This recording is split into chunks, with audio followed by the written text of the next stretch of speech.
There are many places with extraordinary realities, but there is one that amazes the world. A remote corner where the tallest people on Earth live, where scars are worn with pride as fashion, filed teeth are a symbol of beauty, and where women, even married ones, can choose lovers, as long as they have cows. In this new video from Uncensored World, we invite you to discover South Sudan, one of the strangest nations in Africa, but also one of the most fascinating on the planet. The youngest country in the world, with less than 15 years of history, it has unique curiosities such as weddings that last for weeks, beauty contests where the models are cows instead of women, and dances capable of stopping wars and making warriors lay down their weapons. A region with some of the most amazing tribes on the planet. Some revere cows so much that they wash themselves with their urine, while others have such an exceptional heritage and genetics that they become real giants. Get ready to discover with us a place as magical as it is challenging, full of stories, contrasts, and secrets that you won't find anywhere else. Let's get started. In the beating heart of Africa, hidden in the land with the most pyramids on the planet, lies a young and fascinating territory, South Sudan. A nation that, despite its short history, holds ancient secrets, unique traditions, and a cultural richness that seems straight out of an ancestral tale. South Sudan is surrounded by several countries. It borders Sudan to the north, Ethiopia to the east, Uganda to the south, and the Democratic Republic of the Congo and the Central African Republic to the southwest. Its strategic location in the Nile River basin gives it unique natural and geopolitical importance, although its borders are also a reflection of a complicated past and recent changes that have made it the youngest country in the world. This youth is due to the fact that South Sudan declared its independence less than 15 years ago, in 2011, after decades of conflict and negotiations. Its separation was a historic step that sought to give voice and autonomy to a people as diverse as they are extraordinary, who for centuries had been united under the shadow of a much larger and different nation. But to understand South Sudan, it is necessary to look at the country from which it emerged. Sudan, an ancient land that many are unaware of, is actually the country with the most pyramids in the world. That's right, and few people know this fascinating fact. Sudan has more pyramids than Egypt, almost twice as many, with around 250 built by the ancient kingdoms of Nubia. In comparison, Egypt has approximately 130 officially recognized pyramids. These Sudanese pyramids, smaller and more pointed than their Egyptian counterparts, bear witness to a powerful and sophisticated civilization that shared traditions, beliefs, and architectural constructions. This ancient history, so close and yet so little known, lives on in South Sudan, where African roots and Egyptian influence come together in an extraordinary way. In fact, both Egypt and this region are home to some of the tallest ethnic groups on the planet, as you will soon discover. Beyond its pyramids, South Sudan has a recent history marked by decades of conflict and a longing for freedom. Under British colonial rule, the region underwent profound transformations that shaped its current borders and cultural diversity. This mixture of influences explains the different ways of life that coexist in this young country. Geographically, South Sudan is a mosaic of striking contrasts. From scorching deserts where almost no one lives to fertile valleys and jungles, the natural diversity is as vast as its culture. Its geography has shaped the lives of its inhabitants and has been key to preserving many ancestral traditions. One of the most surprising features is that South Sudan has no trains or national road network. The Nile River, and especially the White Nile, becomes its only natural highway. This river runs through the country from north to south, and in many areas where there are no bridges or roads, it is the only means of transportation, trade, and social life. In some communities, people live on floating islands made of papyrus, taking advantage of natural resources to adapt to this wild environment. These communities living on floating papyrus islands have developed a unique way of life, totally adapted to the changing conditions of the White Nile.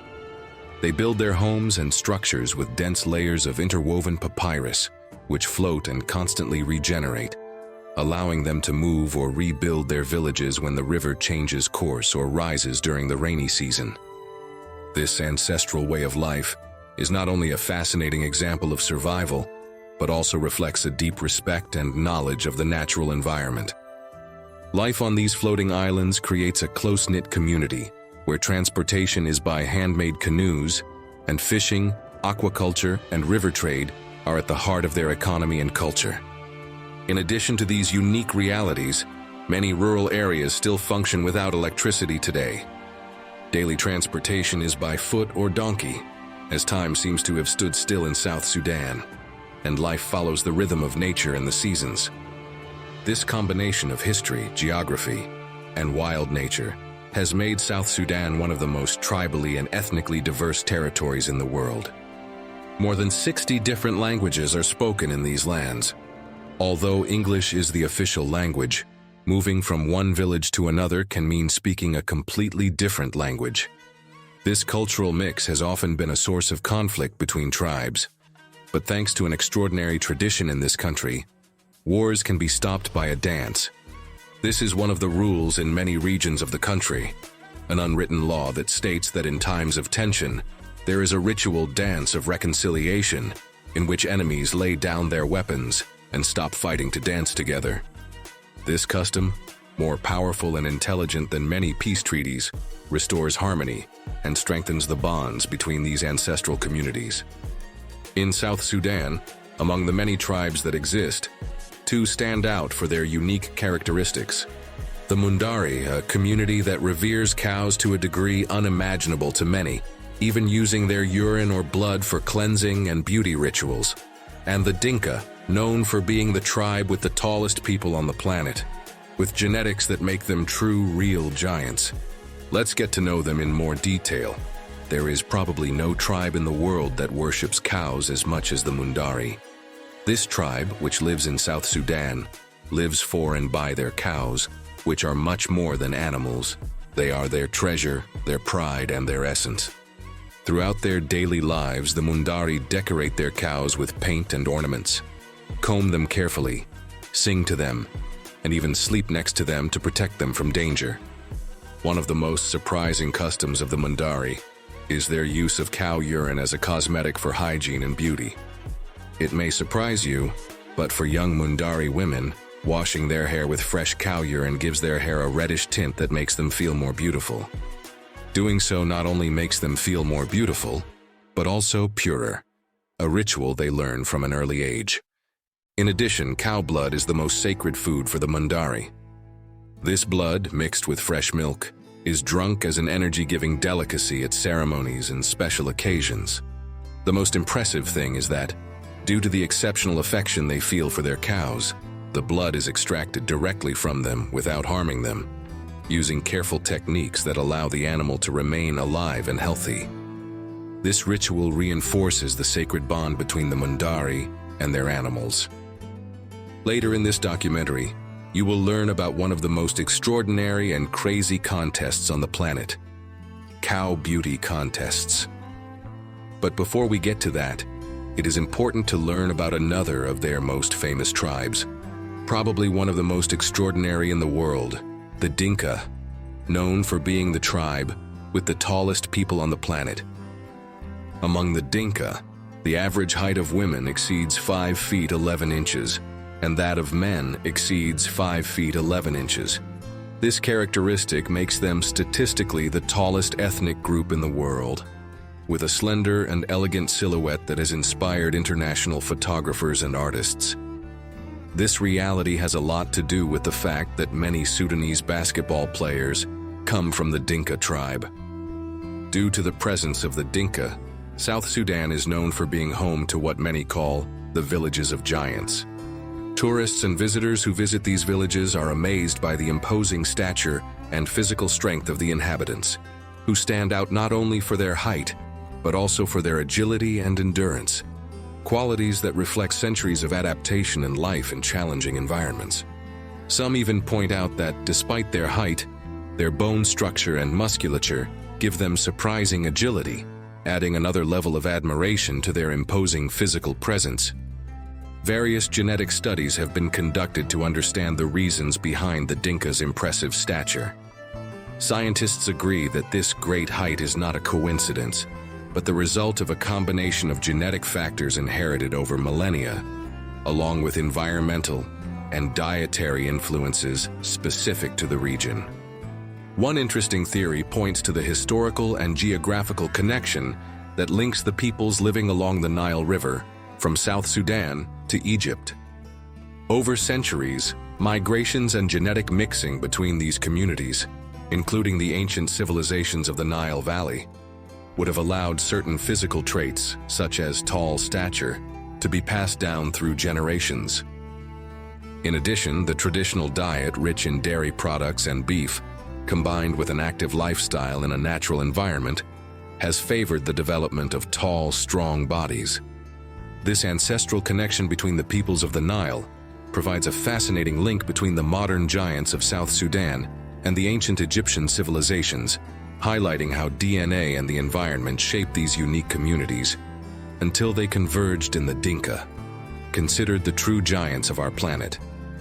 And now that we have learned about these two tribes and their unique and special ways of life, it is time to talk about some of their most striking social customs, such as the possibility for some women, even married ones, to have several lovers, provided that they give them cows as gifts. Before going into detail, if you like this video, don't forget to give us a thumbs up and subscribe to Uncensored World. If you do and click on the bell, you won't miss out on fascinating documentaries like this one, which we prepare every week. So thank you for joining us. Probably one of the most surprising and curious realities of South Sudan has to do with the way women exercise an unusual power. They choose their lovers, but only if these men own cows. This phenomenon, which may seem strange from the outside, is a common practice in several tribes in the country, especially among the Mundari, and also in certain Dinka communities. Although marriages are usually arranged and negotiated between families, in many areas of the country, married women are free to have intimate relationships with other men, as long as they own a good number of cows. In these communities, cows are not only the traditional dowry for marriage, but also represent a symbol of virility, power, and seduction.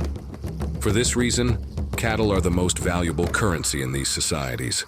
Polygamy is also common in South Sudan and is linked to material and social wealth. For this reason, a man with many cows has a much better chance of having several wives and lovers. This family structure reflects a balance in which livestock and reproduction are key to status and success in life. For many of the country's inhabitants, cows are the center of social and economic life, as well as emotional relationships. But beyond their love lives, women here also rule the markets. Although tribal politics is dominated by men, it is women who lead trade, especially in food, textiles, and traditional medicines. Female power in South Sudan is thus reflected as in few other countries, in every exchange and in the pulse of the daily economy. Another fundamental aspect of this society is the dowry. In general, the value of the dowry in the country is reflected in the form of cows, with realities that surprise many, as sometimes a man must give up to 200 cows to his fiancée's family. Negotiations to secure a wife can often last for months and are a sign of wealth, respect, and commitment in these societies. It is therefore not surprising that weddings in South Sudan are spectacles that can last for several weeks. Traditional weddings include dancing, offerings, symbolic fights, and lavish banquets, where the union is celebrated with the entire community. These events are moments of joy, tradition, and social alliances that keep the ancestral culture of these ethnic groups alive. The importance of livestock is such that cows in South Sudan are inherited as if they were land or valuable property. In many families, inheritance is measured by the number of cows a man leaves behind, and a family with a lot of cattle is considered powerful and respected.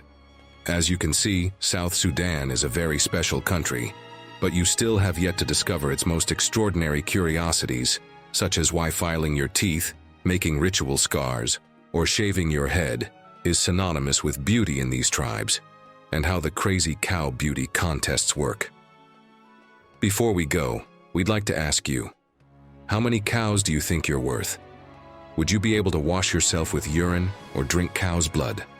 What has impressed you most about this country? Pause the video and leave us your comments. You know that doing so is the best way to support Uncensored World, so that we can continue working every week to bring you content as interesting as this. So, thank you. Some of the social realities of South Sudan are surprising and leave those who encounter them for the first time wide-eyed. Many of these customs and fashions have been preserved for centuries, passed down from generation to generation as symbols of identity, courage, and beauty. One of the most striking and controversial practices is tooth filing. In several tribes, filing teeth to make them pointed or even extracting some molars is a sign of identity and courage. This act goes beyond aesthetics. It is a sign of belonging to the community and of personal strength. It also marks important stages in the lives of young people and makes them feel respected. Another equally striking fashion is ritual scarring, known locally as gar among the Dinka, a form of body art that symbolizes courage and beauty.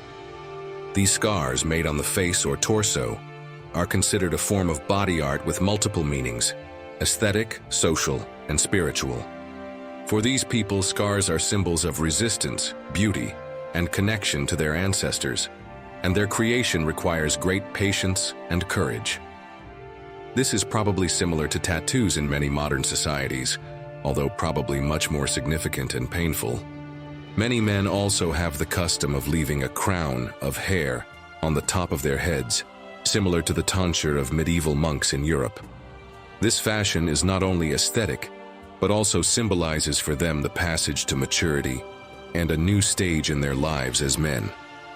But probably nothing in South Sudan is as amazing and fascinating as one of the strangest animal contests on the planet: the cow beauty contest. This tradition belongs mainly to the Mundari tribe and is celebrated at specific times of the year, coinciding with important festivals or social events.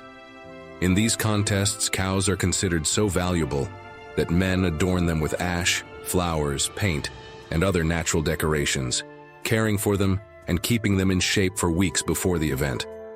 Every detail, from their coats to their ornaments, is carefully prepared to highlight their unique beauty.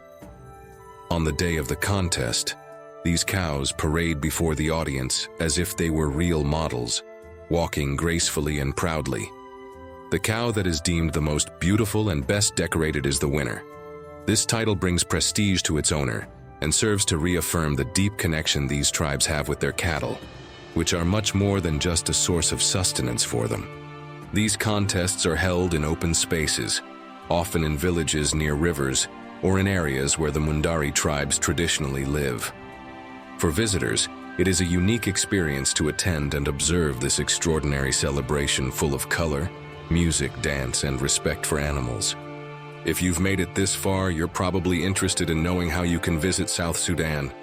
That's why we at Uncensored World have done some thorough research, and now we'll tell you how to get there and enjoy this extraordinary country to the fullest.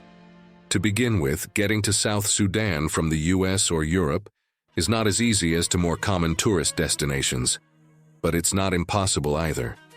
Most travelers arrive through Juba International Airport, the capital. From Europe, there are flights with stopovers in nearby countries such as Ethiopia or Kenya.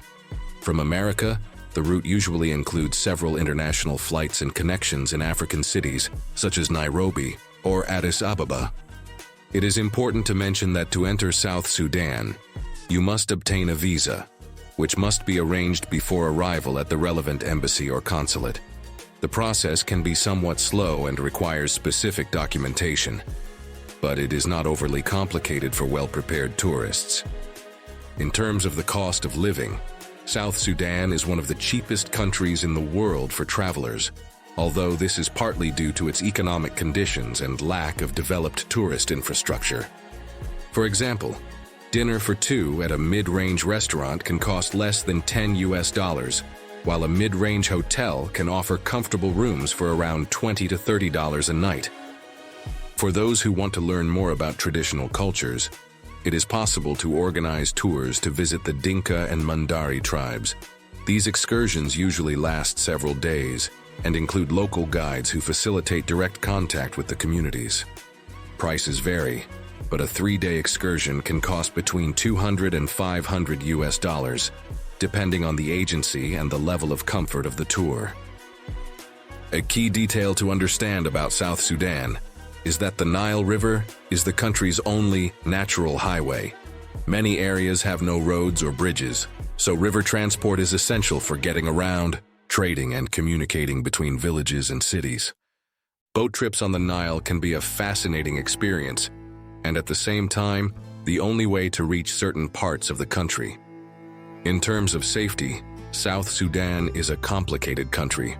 Although the situation has improved in some respects, there are regions where stability is not guaranteed. Travelers are advised to be well informed, prefer organized trips, and avoid conflict zones or very remote areas. Local authorities and specialized guides are key to a safe visit. In addition, contact with tribes requires respect and sensitivity. The Dinka and Mundari, although hospitable, deeply value their traditions and way of life. Visiting these communities is surely a once-in-a-lifetime opportunity to learn about ancient cultures that maintain unique lifestyles in an increasingly globalized world. At Uncensored World, we hope this video has helped you discover South Sudan, a country that is as fascinating as it is extraordinary. If so, don't hesitate to leave us a like and a comment. It's the best way to help us continue working every week to bring you more interesting content like this, or like this video, which you can watch now to discover another of the most mysterious and beautiful places on Earth. Click on it. You're going to enjoy it.